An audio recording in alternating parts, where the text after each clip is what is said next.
রবি ছোট্ট গ্রামের এক দরিদ্র ছেলে, কিন্তু তার স্বপ্ন ছিল বিশাল। সে চেয়েছিল ডাক্তার হতে।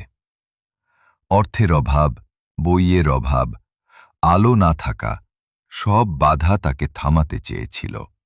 কিন্তু রবির মনে ছিল বাবার কথা।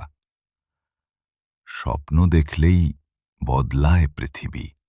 সে দিনের পর দিন মাঠে কাজ করত, রাত জেগে পড়াশোনা করত।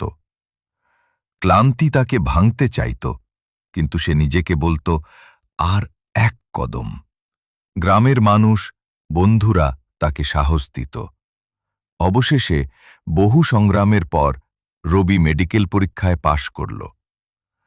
আজ সে গ্রামের প্রথম ডাক্তার।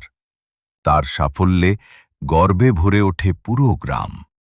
রবির গল্প আমাদের শেখায়, আসল বিজয় আসে সংগ্রামের মধ্য দিয়ে।